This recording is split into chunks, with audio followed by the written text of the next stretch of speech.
Search engine optimization. Essentially, search engine optimization is the practice of getting your site prepared for the search engines. Let me move here to my definition. The process of improving your website to make it more search engine and visitor friendly. What this means is, if you go out there and create a website and throw it up there and hope that traffic's going to come, well, you're going to be a little bit disappointed because it takes more than just getting your website out there. You have to make sure that it is optimized for the search engines, because the search engines have an incredible task in front of them. As you know, the internet has so much information, and whenever you sit down and do a search for something, if I do a search for, of course, dog training, Google is going to return what they believe to be the most relevant results. So what this means then, of course, is that the site at the top is going to be the best site in Google's opinion on dog training. So if you create a website then on roller skates, or let's say how to roller skate, well, you're going to have the task of convincing Google why your site is the best. And in order to do that, you need to practice search engine optimization. Now, there are some things that we'll cover in some later videos in this toolkit as far as how to apply search engine optimization to your page. But it's a variety of factors. It's writing your page in a certain way. It's taking the time to research the types of keywords that you want to rank for, and then kind of working backwards. It also means getting lots and lots of links to your site. In fact, many people argue that is 80% of the battle is getting a lot of links. So, and I found that to be the case too. So that's what it really comes down to, and that's what search engine optimization is. CPA marketing. This is something that you do hear quite a bit of talk about, especially recently, because it has gotten very popular.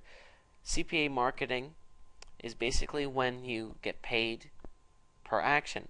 We talked before about selling products through ClickBank or even Avon, and of course you only get paid when you make a sale. Well, CPA marketing is a little bit different. It's getting paid a commission on a cost per action basis. What this means is it's not necessarily a sale that you get paid for, it's a determined action. So let's take, for example, let me see if I can find a live example here for you. If I am looking to go to night school, okay, I'm looking to go to night school online. Well, you're going to see that some ads come up because these people are trying to make money from your decision. And essentially what happens is, this one here, Education Connection. I'm going to type that in because I don't want those poor people to have to pay for me. I would suggest that you do the same. Okay, what happens then is I come here, and all I need to do is say, yes, I am interested in a certain school. So that means I don't have to get my credit card out, I don't have to buy an education. All I have to do is come to this site and then fill out a form saying that I would like someone to contact me about going to night school. And then, voila, someone's going to get paid a commission on my lead. So think about that for a second. We talked earlier about trying to sell a dog training series, and if somebody buys it for $47, maybe you get half or 2/3 or 3/4 or whatever. That's going to happen sometimes. But think about how much easier it's going to be to get someone just to agree to sign up for information. That's the excitement of CPA marketing, because all of a sudden it is a heck of a lot easier to get a sale. Now let's look at another example. I don't even know how to pronounce this right. Is it Asiberry? Is that how you say it? Is a very popular weight loss method, I guess I should say. It's it's an ingredient, and of course we have a lot of ads being ran for it. So let's go ahead and visit one of them. Let's look at here, weight loss reporting. Okay.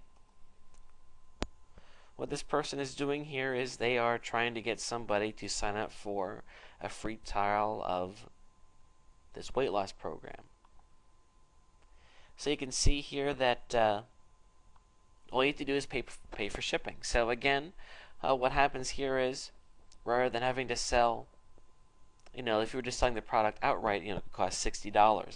But now this person, all they have to do is pay the $4 for shipping, and then bam, the person gets a conversion. Why in the world is a CPA marketing firm willing to pay you $40 for this lead or $30? Because they know that once they get the lead, you're going to have the chance to sell to them multiple times. So that's really the amazement, the excitement. There are a lot of places that you can sign up for a CPA, places like Copiac. Hydra is probably the most popular one, but there are literally hundreds of different places you can sign up to be a CPA marketer. Now, I will have to say this, that CPA marketing is more of a next step type of thing. People often start with something like ClickBank, and some of the CPA places it's a little bit more difficult to get into.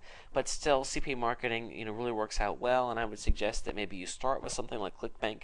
Once you get a few sales under your belt, then you look into CPA marketing, because it really is, there's a lot of possibilities there, and it's a lot of excitement. Marketing information products. Essentially what this means is going out, there's a couple steps, let me go through them. First, you research the market and get a good feel for things. Then you create a product for that market, and then promote your product to a target audience. So what this would mean, of course, is that you go out and, let's say, for example, you want to get involved in dog training. You would first go to the dog forums and find out the common problems that people have with their dogs. What types of things would people be interested in paying for a solution? Then you go out, unless you're an expert dog trainer yourself, which you may be. If you're not, that's okay. You go out and you pay someone to create a book for you on how to train the dog that's going to answer it, of course, to the target audience. And you take that product and then promote it to the audience. So what happens then is, rather than selling other people's products, you have your own. And the thing is that it really is not that hard to create your own product.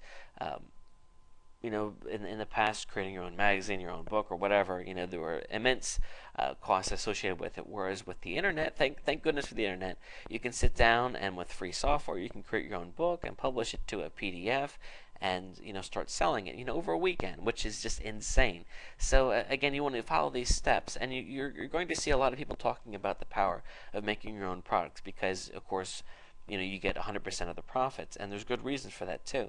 Now, I do want to say that again, this is more of an advanced thing. I would not suggest starting out doing this, because you might spend a lot of money for something that doesn't sell, and I would hate to be in that situation. So what people do is they start in a market selling other people's products, and when they see that the excitement is there, they go out and create their own products. So instead of getting commission, they're getting all of it. So that's essentially what the worth is of marketing information products, and of course creating them for yourself. Tool number 5, developing a marketing mindset. Before I cut you loose, I wanted to just spend a little bit of time talking about getting in the right mindset. You picked up this video series because you're new to marketing, and I just think that it's very helpful for someone new to know a couple things about this industry, because this industry is quite a bit different than other things. I'm sure that many of you have jobs and you're used to working 9 to 5, sitting down at a desk or whatever, and internet marketing is a bit different, because you don't have a boss standing over you. You're not working with a team a lot of times. You're working on your own, and sometimes you can work on a project and not see the benefits of it for a while. So it's quite a bit different than going to work and doing whatever and getting a paycheck. It's very different. It can be very rewarding also, but unfortunately sometimes things don't go like you hope they would. So my hope is that I can share some of my wisdom with you, I guess if you can call it that. I have been doing this for a long time, so I can share with you some missteps that I took, in the hope that you won't take them, and just kind of give you some helpful advice as you move forward on that internet marketing ladder. I'll see you in the next video.